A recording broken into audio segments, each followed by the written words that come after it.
এখন যে কোনো বিশেষজ্ঞ ডাক্তারের সিরিয়াল দেওয়া যায় ঘরে বসে সম্পূর্ণ ফ্রিতে। ভিজিট করুন seriallagbe.com অথবা কল করুন 0133339059 আপনাদের যে কোনো শারীরিক সমস্যার জন্য পাশে আছে seriallagbe.com। বিসমিল্লাহির রহমানির রহিম। আসসালামু আলাইকুম। আমি অধ্যাপক ডক্টর মোহাম্মদ শাহাবুদ্দিন খান। দীর্ঘ 4 দশকের ঊর্ধ্বে সংযুক্ত আরব আমিরাতে আল হেলাল মেডিকেল সেন্টার, যেটা আজমানে, সেখানে এবং ঢাকা মিরপুর 10 নম্বর আল হেলাল স্পেশালাইজড হসপিটাল এবং আল হেলাল হার্ট সেন্টারের বিভাগীয় প্রধান হিসেবে কর্মরত আছি। অল্প কিছুদিনের মধ্যেই পবিত্র মাহে রমজান চলে আসবে এবং আল্লাহ তাআলার এক অসীম নিয়ামত সমগ্র মানব জাতির জন্য। এখন এই রমজান মাসে আমাদের খাদ্যাভ্যাসটা কি হওয়া উচিত? আমি যেহেতু 4 দশকের ঊর্ধ্বে দুবাইতে বাস করি, প্রথম আমরাও খুব বিরক্ত হতাম, কারণ ওদের ইফতারি হলো কিছু ফল ফ্রুট, কিছু শরবত, একটু খেজুর, তারপরে ওরা হারিস, আমরা যেটাকে হালিম বলি, কিন্তু ওটাতে কোনো তেল, মরিচ, হলুদ কিছুই থাকে না, একদম ব্ল্যান্ড। তারপরই ওরা আমরা যেটা ভাত বা বিরিয়ানি খেয়ে ফেলে। এই হলো ওদের ইফতার। আমাদের দেশের ক্ষেত্রে যে রেওয়াজটা, বিশেষ করে বুট, মুড়ি, সমুচা, কাবাব, পেঁয়াজু, যে অতিরিক্ত তেলের যে ভাজি ভুনা জিনিসগুলি সারাদিন রোজা রাখার পরে, এই জিনিসগুলি কিন্তু মোটেই আমাদের স্বাস্থ্যের পক্ষে ভালো না। তাহলে আমাদের কি করা উচিত? যাদের ডায়াবেটিস বা উচ্চ রক্তচাপ, হার্ট সমস্যা বা কিডনির সমস্যা আছে, তাদের কথা আলাদা। তাদের জন্য আমরা নির্দিষ্টভাবে একটা ডায়েট চার্ট তৈরি করে দেই যে ওনারা এই রমজানে কি দিয়ে ইফতার করবেন, ওনারা সেহরি কিভাবে করবেন। আমি ইন জেনারেল পপুলেশনের জন্য যেটা বলতে চাই সেটা হলো অতিরিক্ত তেল, অতিরিক্ত ঝাল, এই জিনিসগুলি, গুরুপাক যে খাদ্যগুলি আছে, যতটা সম্ভব অ্যাভয়েড করেন।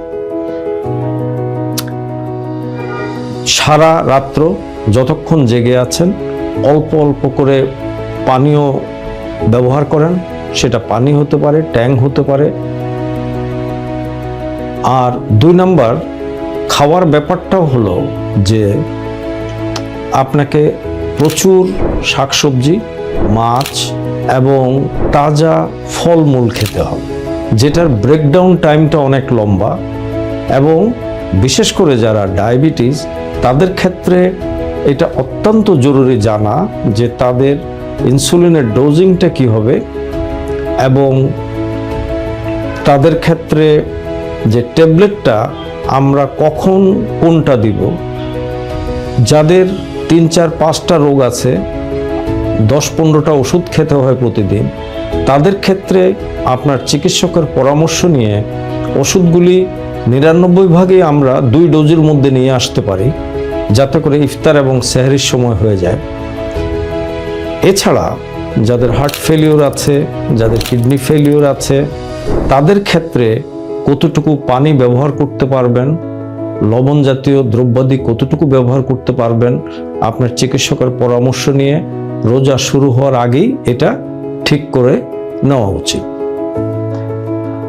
আরব দেশগুলিতে যেটা হয়, রোজার আগেই আমাদের কাছে কিছু ইনস্ট্রাকশন পাঠিয়ে দেওয়া হয়। যেমন দুবাইতে রোজা ম্যান্ডেটরি, এমনকি বাচ্চারাও দিনের বেলা স্কুল থেকে আসা যাওয়ার পথে এমনকি পানিও খেতে পারবে না। কিন্তু কাদের জন্যে রোজা না রাখা, সেটাও ওইটা নির্দিষ্ট করে দেওয়া হয়। আল আজহার ইউনিভার্সিটি থেকে একটা ইনস্ট্রাকশন আসে এবং সেটা আমাদের সব রোগীদেরকে আমরা রোজার আগেই তার যা যা পরীক্ষার দরকার এবং পরীক্ষা করে তার ওষুধের যে রিঅ্যাডজাস্টমেন্ট দরকার, আমরা রোজার আগেই সেটা করে দেই। আমাদের দেশেও ঠিক সেভাবেই করা উচিত।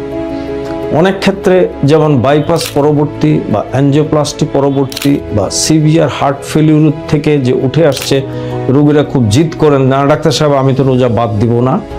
তো সেই ক্ষেত্রে কিভাবে আমরা তার ওষুধ এবং খাদ্যকে মডিফাই করে ওনাকে রোজা রাখতে সাহায্য করতে পারি, এটাও আমাদের চেষ্টা করে দেখা উচিত। ইন জেনারেল কথা হলো প্রচুর পানি, ব্ল্যান্ড খাবার দাবার, চর্বি তেল যত কম, পর্যাপ্ত ফল ফ্রুট এবং সবজি আপনার এই রোজার খাদ্যের মধ্যে আপনার রাখা উচিত। তাহলেই আশা করি ইনশাল্লাহ আল্লাহর এই অসীম নিয়ামত আপনি রোজা পালন করতে পারবেন এবং শারীরিক দিক থেকেও আপনি সুস্থ থাকবেন।